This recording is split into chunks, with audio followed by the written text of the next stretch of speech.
Good morning student. मैं doctor सुमन परिहार आपके लिए एलगी का मैं नया वीडियो लाई हूँ, जिसमें कि हम डिस्कस करेंगे आज यूकैरियोटिक सेल्स में। पिछले उसमें हमने प्रोकैरियोटिक सेल्स के डिस्कस किया था। आज हम इसमें यूकैरियोटिक सेल्स का पार्ट 1 डिस्कस करेंगे। पिछले उसमें बताया था हमने कि क्या होती है यूकैरियोटिक सेल्स। ऐसी सेल्स जिसमें कि न्यूक्लियस वेल डेवलप हो, न्यूक्लियस मेम्ब्रेन पाए जाए और मेम्ब्रेन बाउंडेड ऑर्गन्स जो है plastid, mitochondria and Golgi presents हों। और ये इस तरह के एलगी में मोस्टली एलगी में इसी तरह के सेल्स पाई जाती हैं। तो ये जो डिटेल स्ट्रक्चर है यूकैरियोटिक सेल्स की, जिसमें कि यूनिस जो कि मिलती जुलती हैं, आपको इसमें एक यूनिसेलुलर जो स्ट्रक्चर है क्लोमाइडोमोनास, उससे उसका एग्जाम्पल दिया हुआ है यहाँ पर। इसमें जो सेल वॉल है, फ्लैजला है, कॉन्टैक्ट वैक्यूल्स हैं, एंडोप्लाज्मिक रेटिकुलम है, क्लोरोप्लास्ट हैं, माइटोकॉन्ड्रिया हैं, पेरिनॉइड्स हैं, आई स्पॉट हैं, गोल्जी एपरेटस है। तो ये सब हम एक एक करके क्या क्या ऑर्गन पाए जाते हैं, cell wall, mitochondria, endoplasmic reticulum, Golgi apparatus, nucleus, flagella, contractile vacuoles, eye spot, pyrenoids and chloroplast. अब हम इसको एक एक करके डिस्कस करेंगे। तो सबसे पहले हम डिस्कस करेंगे सेल वॉल को। तो जो सेल वॉल हैं एलगी के यूकैरियोटिक सेल्स में इलेक्ट्रॉन माइक्रोस्कोप के द्वारा किए गए अध्ययनों से पता चला है कि एलगी में जो सेल वॉल में सेलुलोसी होती हैं, जो कि माइक्रोफिब्रिल से बनी होती, सूक्ष्म तंतुकों से बनी होती। इन तंतुकों की मोटाई जो है 30 से 200 म्यू माइक्रोन तक होती है। ये तंतुक दानेदार अथवा चिकने मैट्रिक्स में 2 या 3 परतों में अथवा इनरेगुलर वे में अरेंज रहते हैं। अधिकांश जो मल्टी सेलुलर एलगी हैं या सेल्स हैं, इनके चारों इनके जो सेल वॉल हैं मिश्रित कार्बोहाइड्रेट, जिसमें कि सेलुलोज,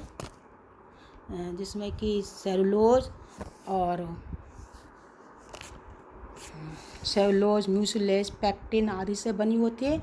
इस प्रकार की जो सेल वॉल सेलुलोसी कहलाती है। कुछ एलगी में सेल वॉल में अतिरिक्त पदार्थ भी पाए जाते हैं, जैसे कि फियोफाइसी में हेमिसेलुलोज, एल्जिनिक एसिड, फ्यूसिन एंड फ्यूकोडिन तथा रेडोफाइसी में पैक्टिन पाया जाता है।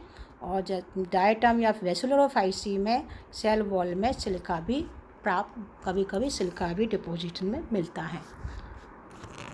इसके बाद जो दूसरा ऑर्गन इसके अंदर पाया जाता है माइटोकॉन्ड्रिया। आपने माइटोकॉन्ड्रिया, जिसको हम पावर हाउस के सेल के पावर हाउस के नाम से भी जाना जाता है।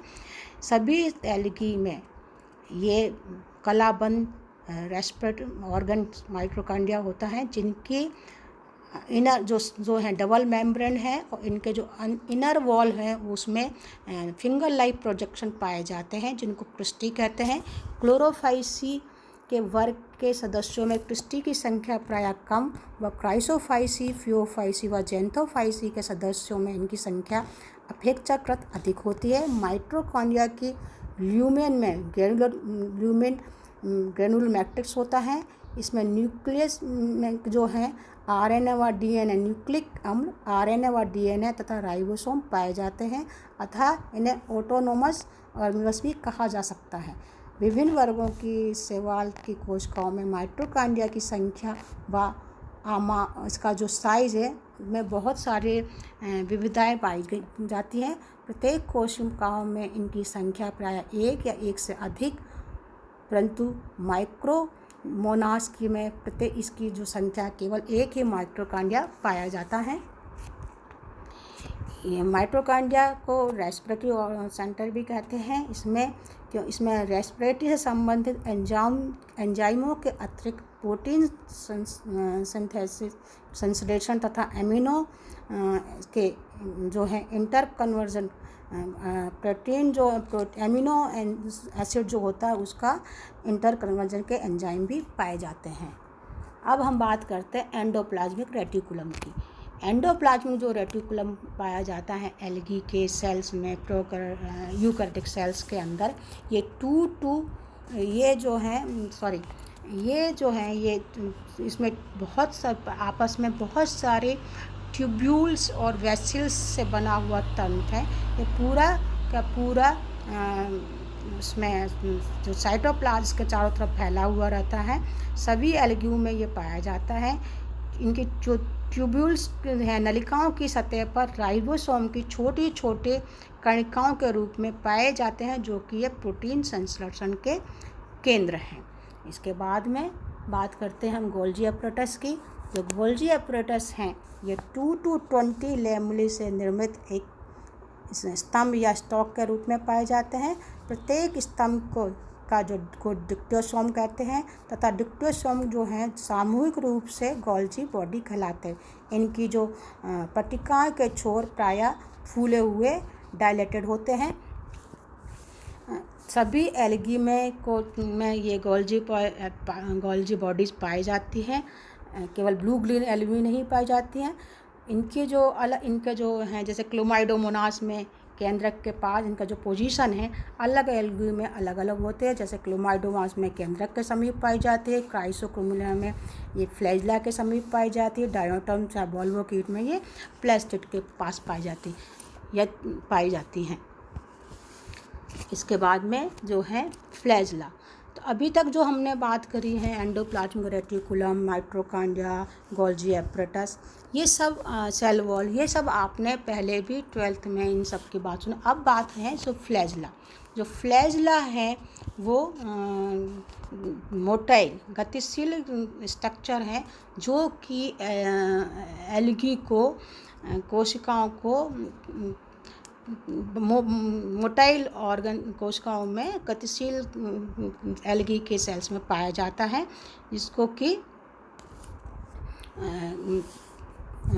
मोटाइल एल्गी में ये पाया जाता है, जिसके कि इसके दो तरह के जिससे पाया जाता है।